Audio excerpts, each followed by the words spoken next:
बच्चों, आज मैं आपको बताऊंगी गायन शैली किसे कहते हैं।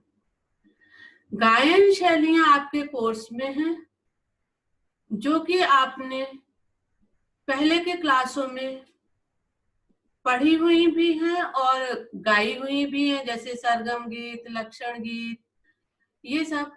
लेकिन गायन शैली अगर आता है आपका प्रश्न कि गायन शैली किसे कहते हैं, तो इसलिए मैंने समझा कि मैं आपको ये बताऊं कि प्रश्न उत्तर के रूप में अगर आता है, किसी विशेष गायन शैली के बारे में ना पूछ के अगर प्रश्न आता है कि गायन शैली किसे कहते हैं, तो आप उसको अच्छी तरीके से समझ के लिख सकें। तो बच्चों, संगीत जो है, संगीत दो प्रकार का होता है। पहला मार्गी संगीत और दूसरा देशी संगीत। मार्गी संगीत उसे कहते हैं जिसका प्रयोग गंधर्व अथवा देवता लोग करते हैं, जिसका उद्देश्य मोक्ष प्राप्ति होता है।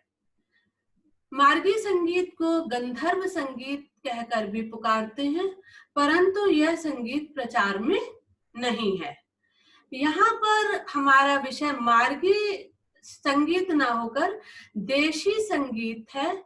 यानी कि देशी संगीत उस संगीत को कहते हैं जो अनेक देशों में जनता की अभिरुचि पर निर्भर कर रहता है तथा उसका मुख्य उद्देश्य जन मनोरंजन अर्थात जनता का मनोरंजन करना होता है।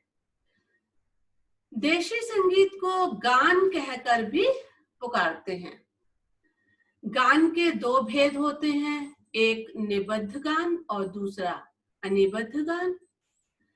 निबद्ध गान उसे कहते हैं जो ताल के साथ गाया बजाया जाता है, ताल में बंधा हुआ होता है, तथा अनिबद्ध गान उसे कहते हैं जो बिना ताल के गाया जाता है या बजाया जाता है। तो कहने का अर्थ यह है कि ताल के आधार पर देशी संगीत अथवा गाने के दो भेद किए गए हैं।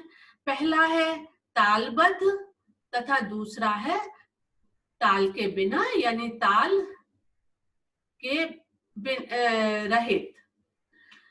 प्राचीन काल में तालबद्ध गान अथवा ताल रहित गान के अनेक प्रकार प्रचलित थे, जिनका आजकल प्रचार नहीं है, जैसे रागालाप, आलाप्ति गान, रूपकालाप इत्यादि। आधुनिक समय में किसी राग का गीत गाने से पहले जो आलाप बिना ताल के राग प्रदर्शन के लिए किया जाता है, उसे अनिबद्ध गान के प्रचलित प्रकार के रूप में जानते हैं। बच्चों, प्राचीन काल में निबद्ध गान के अंतर्गत प्रबंध, वस्तु, रूपक आदि गीतों के प्रकार प्रचलित थे, परंतु आधुनिक समय में निबद्ध गान अर्थात तालबद्ध गान के अंतर्गत ध्रुपद, धमार, ख्याल, टप्पा, ठुमरी आदि प्रचलित हैं। इन गीतों को 4 भागों में विभाजित किया जाता है और वे 4 विभाग इस प्रकार हैं। पहला स्थायी, दूसरा अंतरा, तीसरा संचारी और चौथा आभोग। इन नामों से पुकारा जाता है। आधुनिक काल में कुछ ही ध्रुपद ऐसे सुनने में आते हैं जिनमें ये चारों विभाग होते हैं, अन्यथा प्रत्येक गीत में स्थायी तथा अंतरा 2 भाग ही प्रचलित हैं। जब से गायन ख्याल गायन का प्रचार हुआ, तभी से गीतों की रचनाएं छोटी होने लगी यानी संक्षिप्त होने लगी हैं। प्राचीन काल में गीतों को 5 भागों में बांटा जाता था और वे विभाग थे उद्ग्राह, मेलापक, ध्रुव, अंतरा और आभोग। यानी प्राचीन काल में ये 5 स्टैंजा होते थे।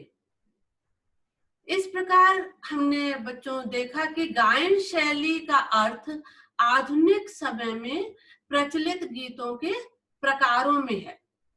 प्रत्येक प्रकार के गीत को गाने का ढंग अलग अलग होता है। उसी प्रकार गाने के ढंग को ही गाने की शैली यानी गायन शैली कहते हैं।